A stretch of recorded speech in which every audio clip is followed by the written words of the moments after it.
ವೀಕ್ಷಕರೇ ನಮಸ್ಕಾರ, ನಾನು ನಿಮ್ಮ ರಾಧಿಕಾ. ಇವತ್ತು ಬೆಳಿಗ್ಗೆನೆ ನಾವು ಬಂದಿದ್ದೇವೆ ಒಂದೊಳ್ಳೆ ಜಾಗಕ್ಕೆ. ನಾನು ನಿಮಗೆ ಪರಿಚಯ ಮಾಡಿಸ್ತಿದ್ದೇನೆ ಅಪ್ಪಟ ತುಳುನಾಡ ಕರಾವಳಿ ಖಾದ್ಯಗಳನ್ನು. ನಮ್ಮೆಲ್ಲ ಕ್ರಿಶ್ಚಿಯನ್ ಬಾಂಧವರಿಗೆ ಕ್ರಿಸ್ಮಸ್ ಹಬ್ಬದ ಶುಭಾಶಯಗಳು. ಕ್ರಿಸ್ಮಸ್ ಅಂದ್ರೇ ಪ್ರೀತಿ, ಶಾಂತಿ ಮತ್ತು ಸದ್ಭಾವನೆಯ ಸಂದೇಶವನ್ನು ಜಗತ್ತಿಗೆ ಸಾರುವ ಹಬ್ಬವಾಗಿದೆ. ಧಾರ್ಮಿಕ ಆಚರಣೆ, ಗಾಯನ, ಕುಟುಂಬ ಸ್ನೇಹಿತರೊಂದಿಗೆ ಊಟ ಉಪಚಾರ, ಶಾಂತಿ, ಕರುಣೆಯ ಮತ್ತು ಕ್ಷಮೆಯ ಸಂದೇಶವನ್ನು ಸಾರುವ ಹಬ್ಬವಾಗಿದೆ ಈ ಕ್ರಿಸ್ಮಸ್.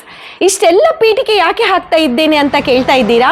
ಹೌದು ಸ್ನೇಹಿತರೆ, ಇಂತಹದೇ ಒಂದು ಕ್ರಿಶ್ಚಿಯನ್ ಕುಟುಂಬ ನಮ್ಮ ಉಡುಪಿ ಜಿಲ್ಲೆಯ ಕಾರ್ಕಳ ತಾಲೂಕಿನ ಶಾಂತಿ ನಿವಾಸ ದಾನ್ ಶಾಲೆ ಇಲ್ಲಿನ ಶಾಂತಿ ಸಿಎನ್ ಡಿಸೋಜಾ ಇವರು ಒಂದು ಫುಡ್ ಕ್ಯಾಟರಿಂಗ್ ಬಿಸ್ನೆಸ್ ನಡೆಸ್ಕೊಂಡು ಬರ್ತಾ ಇದ್ದಾರೆ. ಅದೇ Sonia food products and catering service ಅಂತ ಹೇಳಿ. ಇಲ್ಲಿ ಇವರು ಇಡ್ಲಿ, ಆಪಂ, ಶಾವಿಗೆ, ಮೂಡೆ, ನೀರ್ದೋಸೆ ಮುಂತಾದ ಅಪ್ಪಟ ಕರಾವಳಿ ಖಾದ್ಯಗಳನ್ನು ತಯಾರಿಸಿ ವಿವಿಧ ಅಂಗಡಿಗಳಿಗೆ, ಮದುವೆ ಸಮಾರಂಭಗಳಿಗೆ ಹಾಗೂ ಹೋಟೆಲ್ಗಳಿಗೆ ಬೇಡಿಕೆಯ ಆಧಾರದಲ್ಲಿ ತಿಂಡಿ ತಿನಿಸುಗಳನ್ನು ತಯಾರಿಸಿ ಮಾರಾಟ ಮಾಡಿ ಇಲ್ಲಿ ಒಂದು ಜೀವನ ನಡೆಸ್ತಾ ಇದ್ದಾರೆ. ಕ್ರಿಸ್ಮಸ್ ಬೇರೆ ಹತ್ರ ಬಂತು ವೀಕ್ಷಕರೇ, ಇವರಿಗೆ ಇನ್ನು ಇಲ್ಲಿ ಹೆಚ್ಚು ಕೆಲಸ ಅಂತಾನೆ ಹೇಳ್ಬೋದು. ಬನ್ನಿ, ಈ ಕ್ಯಾಟರಿಂಗ್ ಬಿಸ್ನೆಸ್ ನಡೆಸ್ಕೊಂಡು ಬರ್ತಾ ಇರುವ ಈ ಕುಟುಂಬದ ಜೊತೆ ಮಾತನಾಡುವ, ಒಂದಿಷ್ಟು ಅನುಭವ ಹಾಗೂ ವಿಷಯದ ಕುರಿತಾಗಿ ಮಾಹಿತಿಯನ್ನು ಕೂಡ ಪಡ್ಕೊಳ್ಳುವ.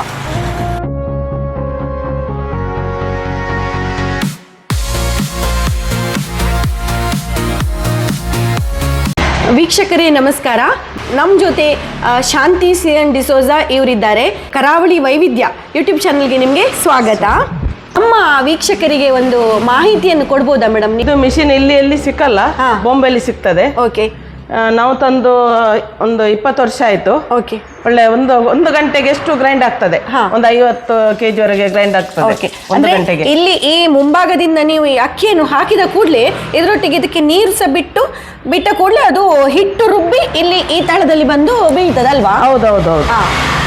ವೀಕ್ಷಕರೇ ನೋಡಿ, ಇಲ್ಲಿ ಇವರು ನಾವು ಆವಾಗ ನೋಡಿದಾಗೇನೆ ಇಲ್ಲಿ ಈ ಭಾಗದಲ್ಲಿ ಇವರು ಅಕ್ಕಿಯನ್ನು ಹಾಕಿ ಇದಕ್ಕೆ ನೀರು ಸಹ ಬಿಟ್ಟು ಇವರು ಮೆಷಿನ್ ಆನ್ ಮಾಡಿದಾಗ ಇಲ್ಲಿಂದ ಹಾಕಿದ ಆ ಅಕ್ಕಿ ನೋಡಿ ಹೀಗೆ ಗ್ರೈಂಡ್ ಆಗಿ ಒಳಗಡೆ ಇಲ್ಲಿ ಈ ಒಂದು ದ್ವಾರದ ಮುಖಾಂತರ ನೋಡಿ ತೋರಿಸ್ತಿದ್ದೇನೆ. ಈ ದ್ವಾರದ ಮುಖಾಂತರ ಹಿಟ್ಟು ರುಬ್ಬಿ ನೋಡಿ ಹೀಗೆ ನೀರ್ದೋಸೆ ಹಿಟ್ಟಾಗಿ ಕನ್ವರ್ಟ್ ಆಗಿದೆ. ನೋಡಿ ಎಷ್ಟೊಂದು ಅಡ್ವಾನ್ಸ್ಡ್ ಟೆಕ್ನಾಲಜಿ ಒಂದು ಮೆಷಿನ್ ಇವರು ಹಾಕೊಂಡಿದ್ದಾರೆ.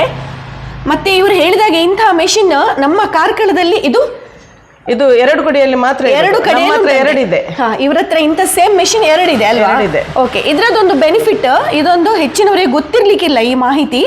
ನೋಡಿ ವೀಕ್ಷಕರೇ, ಇದೊಂದು ವಿಶೇಷವಾದ ಯುನೀಕ್ ಟೆಕ್ನಾಲಜಿಯನ್ನು ಕೂಡ ಇವರು ಹಾಕೊಂಡಿದ್ದಾರೆ.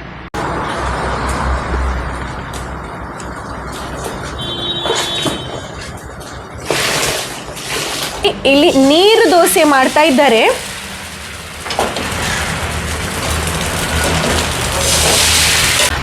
ಮೇಡಮ್, ನೀವು ಇಲ್ಲಿ ಬುಲೆಟ್ ಐಸ್ಗಳನ್ನು ಕೂಡ ಮಾರಾಟ ಮಾಡ್ತೀರಾ? ಓಕೆ. ಇದ್ರದ್ದು ಡಿಮಾಂಡ್ ಹೇಗುಂಟು ಮೇಡಮ್ ನಿಮ್ಗೆ? ಇದ್ರದ್ದು ಡಿಮಾಂಡ್ ಸೀಸನ್ ಇದ್ದಾಗೆ, ಸೆಕೆ ಇದ್ರೆ ಜಾಸ್ತಿ ಹೋಗ್ತದೆ. ಅಂದ್ರೆ ಜ್ಯೂಸ್ಗೆಲ್ಲ ಹಾಕ್ತಾರೆ ತಕೊಂಡೋಗಿ, ಹೋಟೆಲಿಗೆ, ಬಾರಿಗೆ ಎಲ್ಲ ಡ್ರಿಂಕ್ಸ್ಗೆಲ್ಲ ಹಾಕ್ಲಿಕ್ಕೆ ಇದ್ರದ್ದು ಹೋಗ್ತದೆ.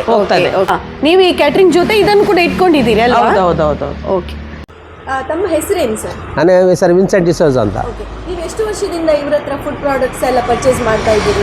ಸಾಧಾರಣ ಒಂದು 20-25 ವರ್ಷ.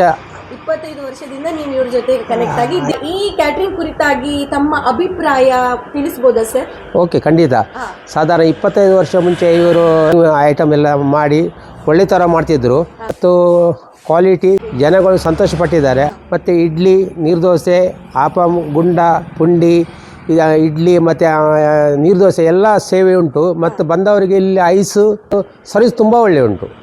ಮೇಡಮ್, ಪ್ರಾಡಕ್ಟ್ಸ್ ಎಲ್ಲ ಮಾಡಬೇಕಂತ ಹೇಳಿ ನಿಮಗೆ ಒಂದು ಹೇಗೆ ಯೋಚನೆ ಬಂತು ಮೇಡಮ್? ನನ್ನ ಗಂಡ ಮುಂಚೆ ಕೆಲಸಕ್ಕೆ ಹೋಗ್ತಿದ್ರು. ಓಕೆ. ಕೆಲಸಕ್ಕೆ ಹೋಗ್ತಿದ್ರು, ನಾನೊಂದು ಐಡಿಯಾ ಮಾಡಿದ್ದೆ. ನಂದೊಂದು ಚಿಕ್ಕದೊಂದು ಅಂಗಡಿ ಓಪನ್ ಮಾಡುವ ಅಂತೇಳಿ, ಆಮ್ಲೆಟ್ ಅಂಗಡಿ 3 ಮಾರ್ಗ ಇದೆಲ್ಲ ಕಾರ್ಕಳದಲ್ಲಿ, ಅಲ್ಲಿ ಒಂದು ಚಿಕ್ಕದೊಂದು ಅಂಗಡಿ ಓಪನ್ ಮಾಡಿದ್ದೇನೆ. ಆಮ್ಲೆಟ್, ನೀರ್ದೋಸೆ, ಚಿಕನ್ ಸುಕ್ಕ. ಅವಾಗ ನೀರ್ದೋಸೆ ಎಲ್ಲ ಮಾಡುವಾಗ ಎಲ್ಲರೂ ಹೇಳಿದ್ರು ನನಗೆ, ಒಳ್ಳೇದು ಮಾಡ್ತೀಯ ನೀನು, ನಿನಗೆ ಒಂದು ಕ್ಯಾಟ್ರಿಂಗ್ ಮಾಡ್ಬೋದಲ್ಲ ಅಂತೇಳಿ. ಆ ನಂತರ ನಾನು ಈಗ ಬಂದವರಿಗೆಲ್ಲ ಅಡಿಗೆ ಮಾಡಿ ಕೊಡ್ತಿದ್ದೆ.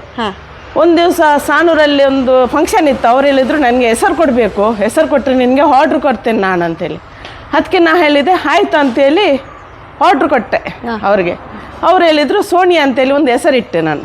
ವೀಕ್ಷಕರೇ, ನಾವು ಈ ಸೋನಿಯಾ ಕ್ಯಾಟ್ರಿಂಗ್ಸ್ ಮಾಲಕಿ ನಮ್ಮ ಶಾಂತಿ ಮೇಡಮ್ ಜೊತೆ ನಾವು ಇಷ್ಟು ಹೊತ್ತು ಮಾತನಾಡಿದೆವು. ಮೇಡಮ್, ಕರಾವಳಿ ವೈವಿಧ್ಯ ಯೂಟ್ಯೂಬ್ ಚಾನಲ್ ಮುಖಾಂತರ ನಾವು ನಿಮ್ಗೆ ಇಷ್ಟೇ ಕೇಳಿಕೊಳ್ಳೋದೇನಂದ್ರೆ, ನಿಮ್ಮ ಬಿಸ್ನೆಸ್ ಒಳ್ಳೆದಾಗಿ ನಡೀಲಿ, ದೇವರು ನಿಮಗೆ ಆಯಸ್ಸು ಆರೋಗ್ಯ ಕೊಟ್ಟು ಕಾಪಾಡಲಿ, ಇನ್ನು ಮುಂದೆ ಕೂಡ ನಿಮ್ಮದು ಒಂದು ಬಿಸ್ನೆಸ್ ಒಳ್ಳೆ ಹೆಸರು ಮಾಡಲಿ ನಿಮ್ಮ ಮಗನ ಮುಖಾಂತರ ಅಂತ ಹೇಳಿ ಕೇಳಿಕೊಳ್ತಾ ಅವಕಾಶಕ್ಕಾಗಿ ಧನ್ಯವಾದಗಳು. Thank you madam.